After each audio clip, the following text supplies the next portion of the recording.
Este é o canal Caminhos do Pensamento e meu nome é Rafael.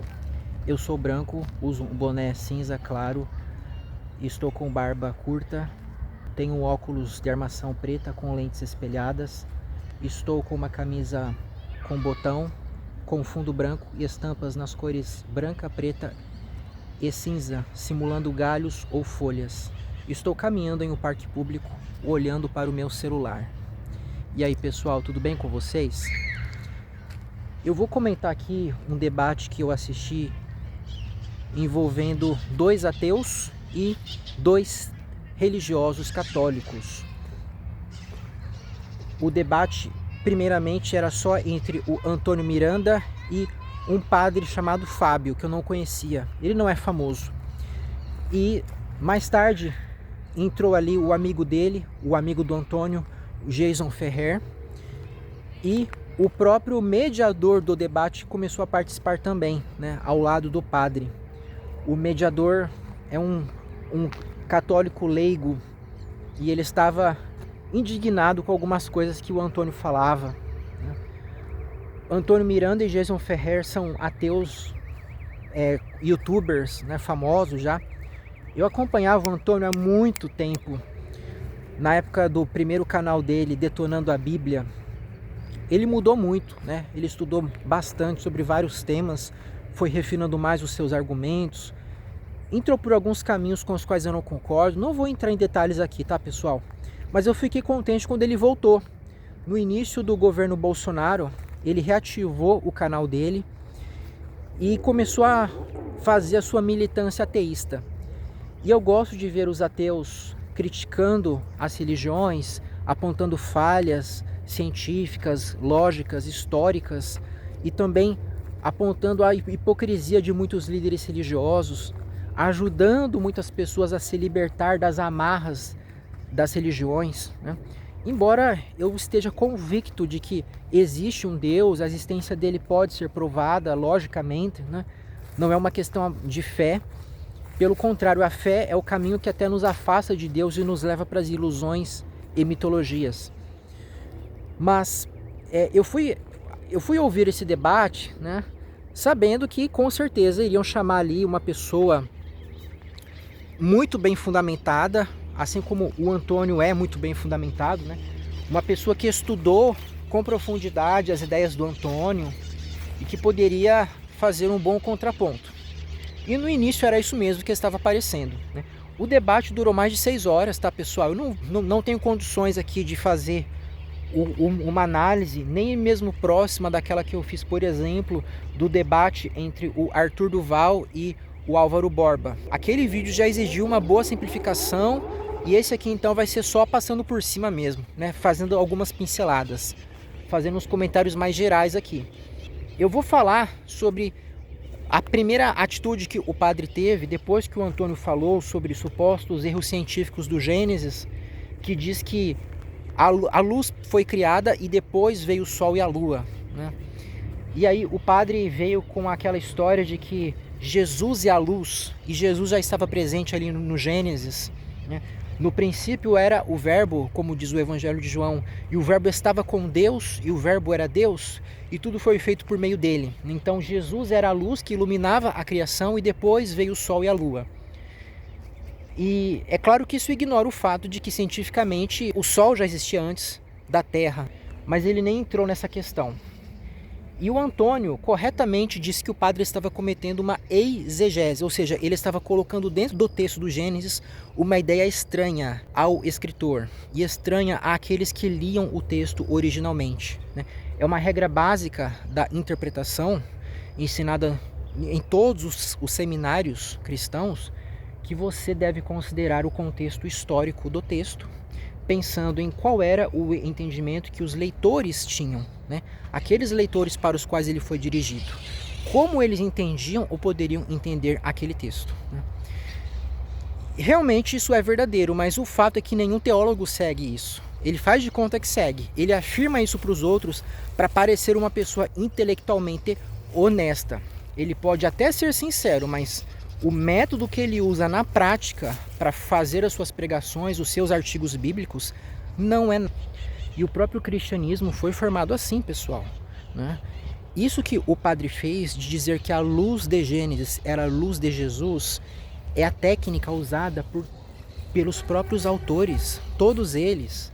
Se você pega ali os evangelhos, desde o começo você vê, principalmente em Mateus, quando ele vai pegar passagens do Antigo Testamento que estavam falando do povo de Israel ou de outras situações totalmente distintas e vai tentar aplicar aquilo a Jesus, dizendo que Jesus era o cumprimento daquelas supostas profecias, que às vezes nem profecias eram declarações de fatos que haviam ocorrido já na época dos leitores originais.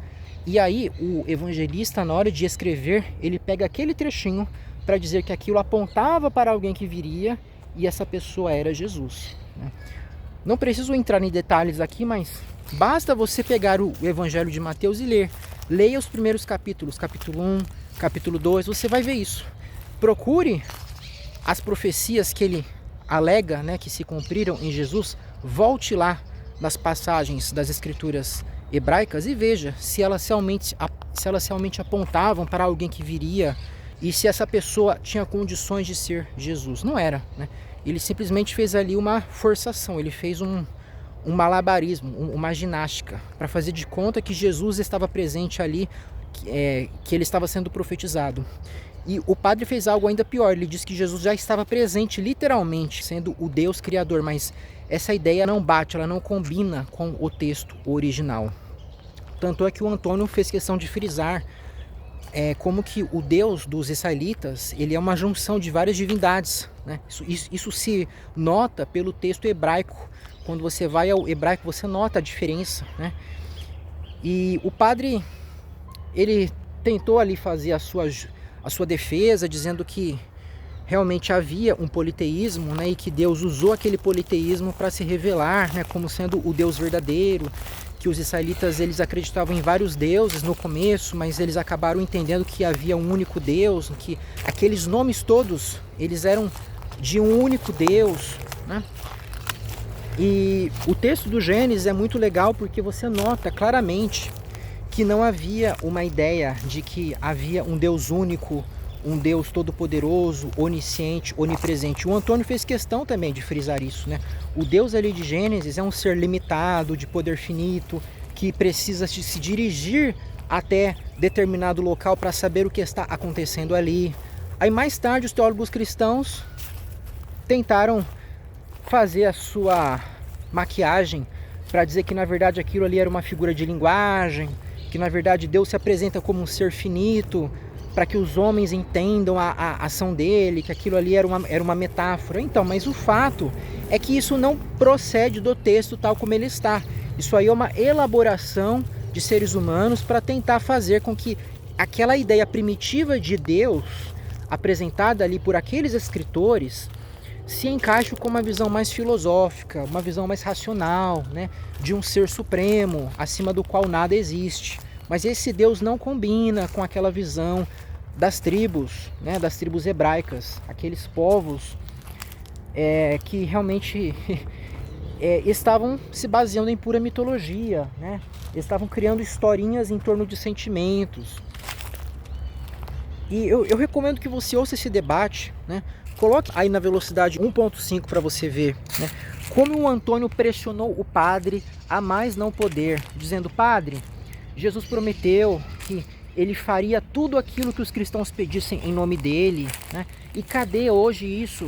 Onde nós vemos essas obras acontecendo, as obras que Jesus prometeu? Porque os cristãos sofrem do mesmo modo que os não cristãos, porque tanta desgraça acontece, inclusive com criancinhas que sofrem violências das mais diversas, pelas mãos de muitos líderes cristãos dentro das igrejas, e Deus não faz nada, Deus não evita isso, né? E o padre admitiu que realmente não tinha resposta para isso. Foi uma pessoa muito honesta, e lá pelas tantas ele desistiu de debater. Ficou assim, um marasmo ali, que o padre e o Antônio entraram em sintonia e ficaram jogando ping-pong, e eles ficaram fazendo uma dobradinha, porque o Antônio perguntou: ô padre, o que você acha de quem daqueles cristãos que são contra a vacina, falam que Deus vai proteger, e o padre falou, não pode ser assim, a gente tem que ter uma fé sensata, né? Então ficou muito chato, né? E aí o Jason entrou no meio e tentou reacender o debate, e o padre desistiu de querer rebater as coisas que eles falavam. Ele até concordou com eles que aquelas passagens bárbaras do Antigo Testamento, em que Deus ordena, por exemplo, o genocídio de crianças, na verdade são construções humanas atribuindo a Deus essas ordens, sendo que Deus não mandou isso, né? E os ateus disseram, realmente, nós pensamos como o Senhor e é por isso que nós somos ateus. Nós acreditamos que as coisas que a Bíblia fala como sendo referentes a Deus são coisas de seres humanos, né?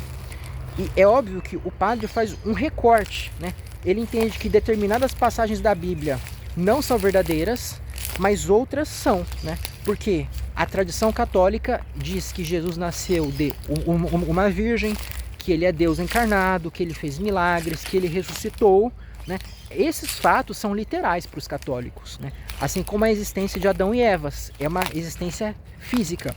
Mas eles não precisam acreditar que a criação se deu em 6 dias. Eles não precisam acreditar que o homem foi literalmente modelado do pó da terra como um boneco. Isso para eles pode ser alegórico.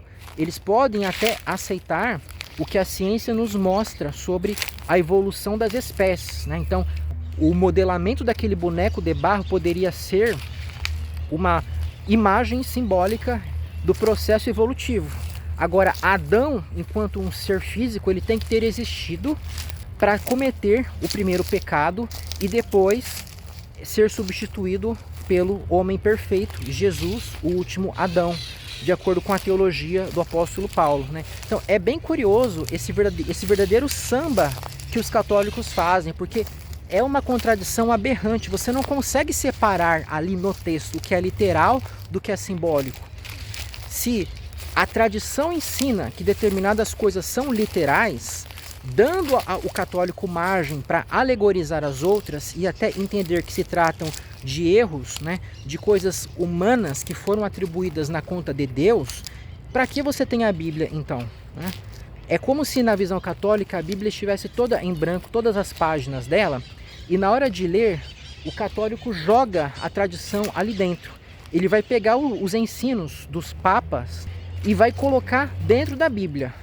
Aquilo que ele lê não é nada além, nada mais do que aquilo que ele já aprendeu dos padres, desde que eles estejam alinhados com a tradição, né?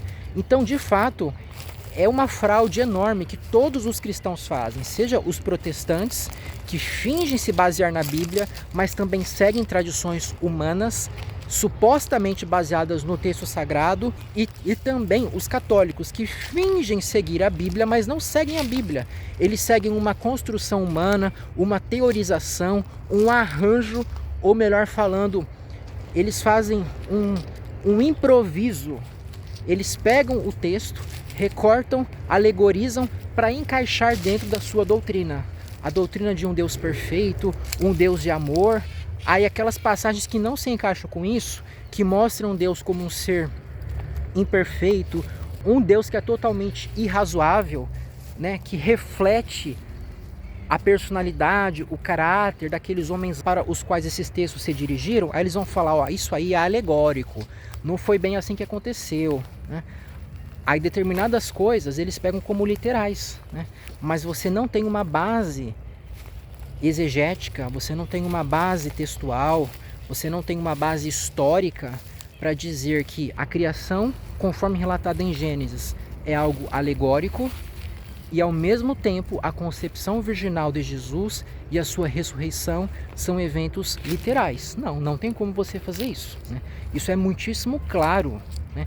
Basta você ler a Bíblia tal como ela é, basta você ler a explicação que o apóstolo Paulo dá na carta aos Romanos, por exemplo, no capítulo 5, 1 aos Coríntios, capítulo 15, em que ele faz aquela analogia entre Adão e Jesus, né? E aí você vê que realmente que Adão é um ser literal, como a igreja reconhece, porém, para que Adão exista, para que ele seja realmente o primeiro homem, você não pode admitir um processo precedente evolutivo de mudanças genéticas nas espécies que foram pouquinho a pouquinho dando origem ao ser humano.